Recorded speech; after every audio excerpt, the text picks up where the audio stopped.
80கள் 90கள் தொடங்கி இன்று வரை ரஜினி, கமல், அஜித், விஜய் உள்ளிட்ட பெரிய ஹீரோக்கள் படங்களுக்கான முதல் நாள் முதல் காட்சி கொண்டாட்டங்களுக்கு பேர் போன ஒரு சில திரையரங்குகளில் உதயமும் ஒன்று.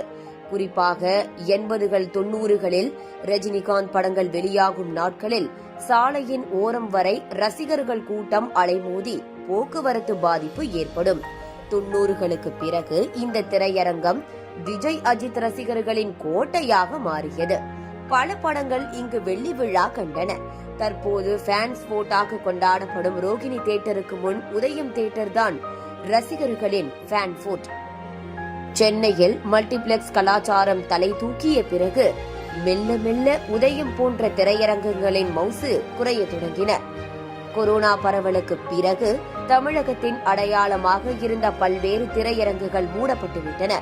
அதிலும் OTT தளங்களின் வருகைக்கு பிறகு பார்வையாளர்கள் திரையரங்குகளுக்கு சென்று படம் பார்க்கும் போக்கு குறைந்துவிட்டதால் பல திரையரங்குகளின் நிலை பரிதாபகரமாக உள்ளது.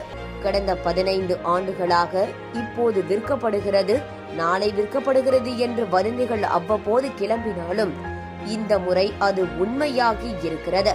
பிரபல கட்டுமான நிறுவனம் ஒன்று 1.3 ஏக்கர் பரப்பளவு கொண்ட உதயம் தியேட்டர் இடத்தை வாங்கி இருப்பதாகவும், விரைவில் அங்கு 25 தளங்களை கொண்ட அடுக்குமாடி குடியிருப்பு வர இருப்பதாகவும் சமீபத்தில் தகவல் வெளியாகியிருந்தது.